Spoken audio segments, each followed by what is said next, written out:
E aí pessoal, tudo bem? Hoje a gente vai continuar falando sobre coordenadas polares, começando com a pergunta de como que a gente pode calcular uma área usando coordenadas polares, né? Então, a gente vai tentar fazer um incremento de área com um pedaço de alguma coisa, como por exemplo um pedaço de uma torta, tá? Um pedaço de uma pizza, tá?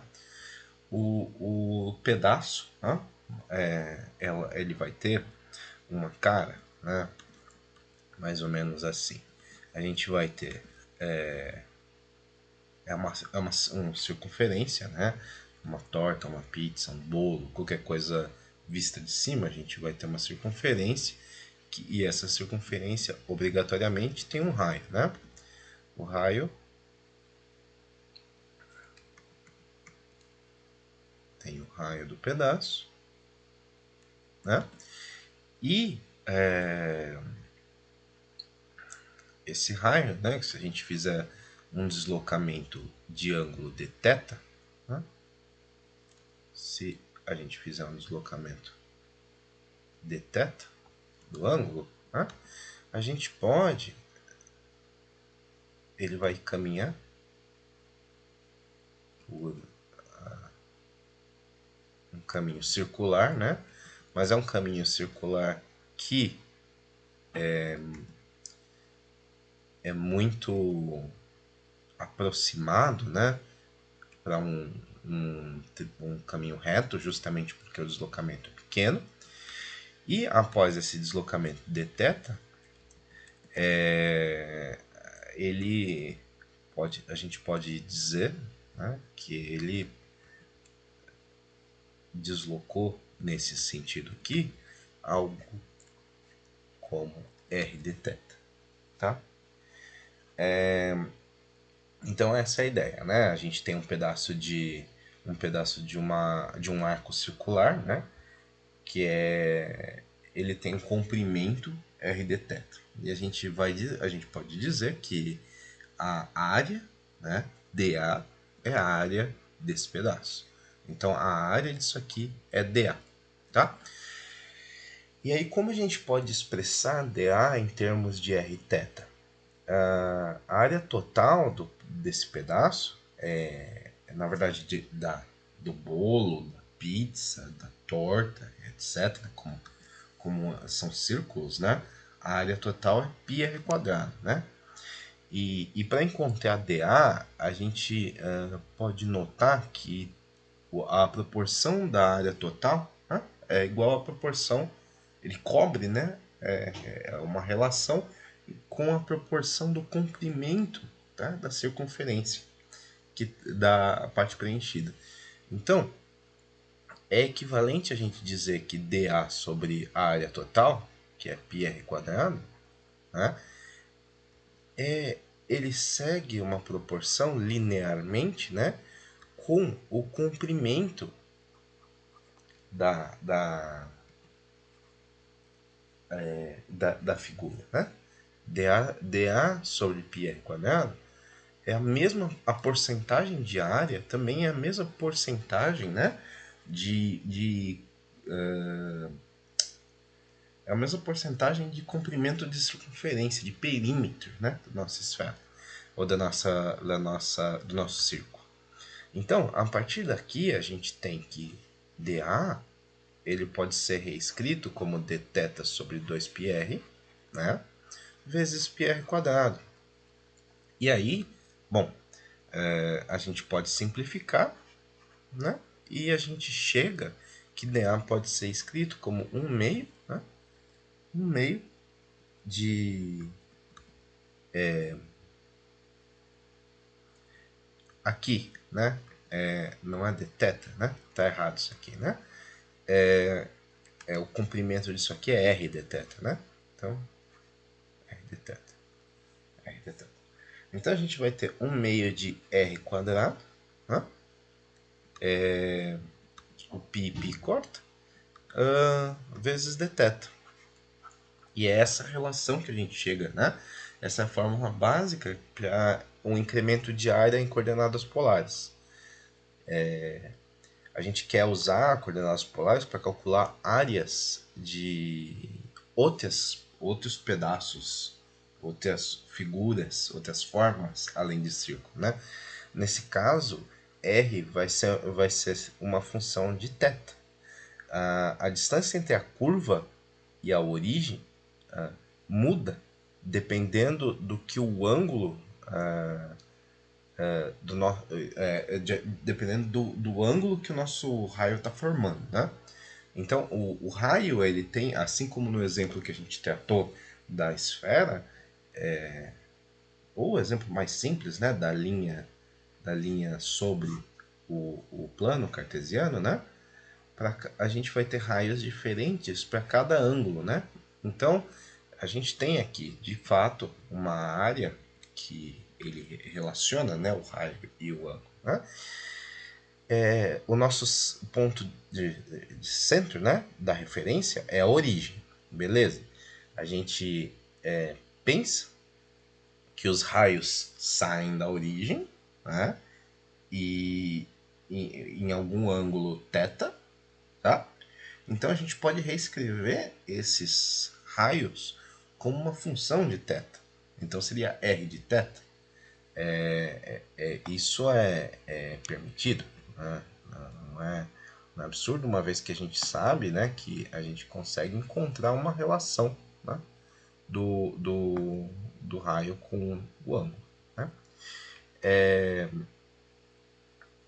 Então, a ideia é que o r de θ é, grosso modo, a distância que a gente deve percorrer ao longo do raio para chegar até a curva, ok? Isso é para uma figura que não é uma esfera, né? Ou não é uma circunferência, um círculo. Tá? Para outras formas, a gente também, a rigor, r de θ vai ser a distância que varia com o ângulo, né? Lembrando, pensar no exemplo da reta horizontal, né? A reta paralela ao eixo x. Para a gente encontrar a área de uma forma como essa, então, a gente dividiu, né, em setores circulares com ângulo delta θ, né? É uma variação de ângulo. Isso é para delta para uma coisa não, uma variação não infinitesimal, uma variação mensurável, né? Como a curva não é um círculo, né? Aqui no nosso exemplo é um círculo, mas para uma curva genérica, né, que não é um círculo, os setores circulares não vão cobrir perfeitamente as regiões, né? Então apenas aproximamos a área de uma curva entre as curvas e a origem, tá? A ideia é que se eu tiver uma curva genérica, né, se eu tiver, sei lá, uma figura assim, eu não consigo, eu encontrei uma origem aqui, e se eu fizer setores circulares, né? Veja que, ó, aqui mais ou menos, né? Se eu fizer um setor aqui, ó, fico devendo um pedaço, tá? Fico devendo esse pedaço aqui. Se eu fizer um setor aqui, eu passo um pouco, tá? Se eu fizer um setor aqui, eu passo também. Então, não é uma coisa tão exata quando não é um círculo, né? Então a gente precisa fazer uma aproximação. Por caso de figuras não circulares, a gente faz a aproximação cujo elemento de área é aproximadamente a equação que a gente encontrou, né? O meio de r quadrado delta θ. Tá? Isso é uma aproximação, porque uma hora vai ficar faltando, uma hora vai ficar sobrando. Né? E aí, quando a gente toma o limite, né, para Δθ aproximando para zero, ou a soma, né, dos setores da área, né, a gente vai acabar chegando na área exata da figura. Né? Se a gente tomar o limite, né, limite com Δθ indo para zero, a gente vai ter a equação que dA é exatamente o meio de R2 dt. Né? A gente está tomando esse limite. Né? Isso é muito semelhante a fazer o ΔX ir para zero na ideia da soma de Riemann. Né? Na soma de Riemann a gente também tinha retângulos que passavam, retângulos que ficavam faltando. Né? E aqui a mesma coisa. Só que aqui a gente está tratando de setores. Setor circular que passam, setores circulares que sobram, setor circular que a gente está devendo. Então, no limite, né? No limite se a gente quer entender como funciona uma curva, a área, no final das contas, vai ser a integral, né, da variação ao longo de dois ângulos, que são os ângulos do nosso interesse, vezes 1 meio de R2 dθ, né, que é a equação para dA. Tá? A equação para dA. Lembrando que a gente está assumindo que R é uma função de θ. Tá? A gente está fazendo... Então, se a gente fosse ser mais rigoroso, né? A gente deixaria explícito que esse R é uma função de θ, de R de θ, né? Isso é uma função de θ, tá? Ao quadrado de θ. E aí a gente conseguiu expressar, né? Para o caso de círculo, o R é uma constante, né? Para caso de outras figuras, isso para círculo centrado na origem, né? É uma constante. Para caso de outras figuras, a gente vai ter R como função de θ. Então eu vou revisitar o exemplo do círculo deslocado que a gente trabalhou na última aula. Vamos ver se eu consigo fazer o desenho de novo. Ok. A gente tinha uns...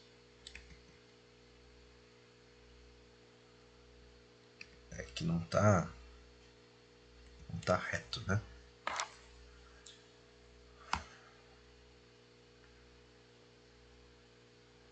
Vamos tentar... Tá, o melhor que eu consegui. E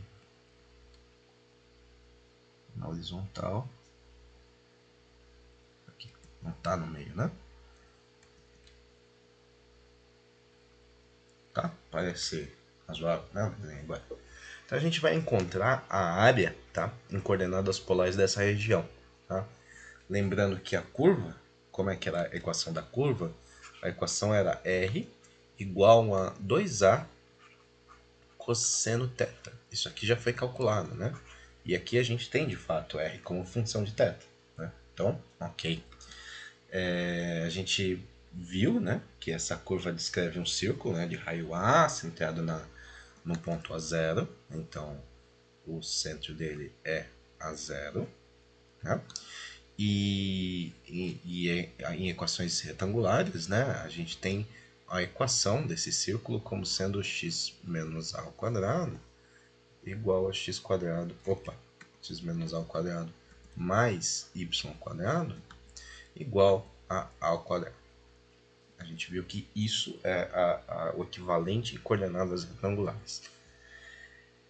Então a gente tem que integrar um pedaço de área infinitesimal dA para encontrar a área. A integral vai ser nos limites que era permitido tomar o ângulo θ. A gente viu que o θ ele era definido entre menos π sobre 2, né, e π sobre 2. Justamente porque o θ nunca vai ser... o nosso desenho nunca vai passar para o lado de cá do gráfico. Né? Ele sempre vai estar restrito ao primeiro e o quarto parâmetro. O primeiro e quarto quadrante. Perdão. Então, esses vão ser os limites de integração. Menos π sobre 2 e π sobre 2. A gente pode encontrar esses limites, né, olhando a figura. Para desenhar o círculo, a gente começa movimentando o círculo de, né, um ângulo π sobre 2, né, que é o ângulo aqui, né, ele sai exatamente assim para baixo, e a gente vai movendo ele ao longo do círculo inteiro, né, até chegar aqui, no ponto 2A0. O ângulo aumenta até 0. Então a gente traça, né, para traçar a parte de cima do círculo, a gente continua movendo o ângulo em π sobre 2. Então, o caminho do movimento é esse, né? A gente começou aqui embaixo, foi construindo, pá, chegou aqui em cima. Esse é o caminho da formação desse círculo. Lembrando que o ângulo θ, né, para um dado R, um dado vetor R, o ângulo θ é esse ângulo aqui, tá bom? A gente também pode encontrar os limites de integração olhando a fórmula, né, e percebendo que o cosseno da função é positivo para esse intervalo, né? Quando o θ é mais ou menos π sobre 2, o R é zero, né? O cosseno disso é zero. E essas duas pontas da curva, né, elas batem, né, com a origem. Né? Bom, a gente tem um círculo, né? Não é a origem, não é um ponto, né? A gente encontrou então a fórmula para a área infinitesimal, né? Lembrando que a fórmula para a área infinitesimal é dA igual a 1 meio de R2 dθ. Essa é a fórmula, né? Então, a área total, né, que é a integral, vai ser a integral nos limites, né, de menos π sobre 2 até π sobre 2, dessa fórmula aqui, que vai ser 1 meio de R2 dθ. Ok? Então, beleza, montamos o problema. O problema é resolver essa integral. Vou apagar o resto para poder ter espaço. O resto era basicamente contexto, né? Vou deixar um pouquinho o desenho do círculo aí, porque deu trabalho fazer, né? Então, e eu preciso de espaço vertical, mas não necessariamente horizontal. Então, beleza. Essa integral aqui, a gente pode... a gente tem uma expressão para R, né? Então, se a gente fizer, como ela está explicitamente dependente de θ, né? A gente precisa descrever R explicitamente também como função de θ. Então, R2 eu vou reescrever usando a expressão 2A cosseno de θ, 2. E aí, a gente reescreveu. Ok.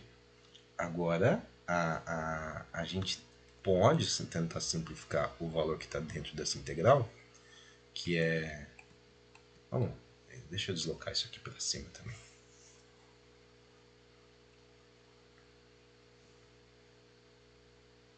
Isso. Então, a gente pode simplificar um pouco o que está dentro da integral, e a gente vai ter uma integral de menos π sobre 2 até π sobre 2, do que? De 2... tem um erro, né? Tem um erro que isso aqui tem esse meio na frente, né? Eu tinha esquecido dele. Tem esse meio aqui. Então, agora sim a gente consegue simplificar. Vai ser 2a quadrado, né? Cosseno ao quadrado de θ. Cosseno ao quadrado de θ dθ. Ok? E, bom, aqui eu posso tirar o que é constante para fora da integral. Então, eu vou mandar esse 2a quadrado para fora da integral. Eu vou integrar só o que é variável, né? E aí se reduz a uma integral de cosseno quadrado. Isso aqui a gente sabe como usar, né? Usando aquelas fórmulas de arco duplo, né? Se a gente usar as fórmulas de arco duplo, a gente pode reescrever essa integral como sendo 2a quadrado, integral de menos π sobre 2 a π sobre 2, e usar a expressão que substitui cosseno quadrado, que era 1 mais cosseno de 2θ sobre 2dθ. E, bom, e aí a gente sabe integrar isso. A integral vai acabar sendo a quadrado, esses dois aqui, eles se cancelam, né? Θ mais 1/2 de seno de 2θ, avaliado nos pontos π sobre 2 e menos π sobre 2. Okay? No final das contas, então, a gente vai, nesses pontos, a gente vai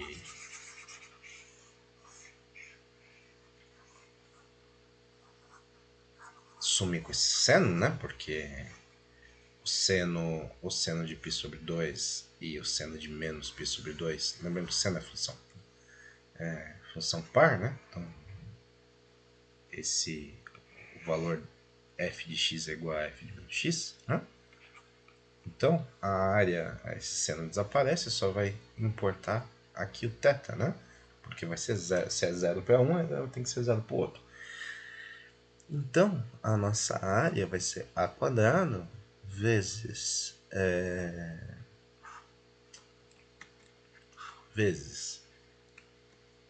π sobre 2 menos π sobre 2. Ok?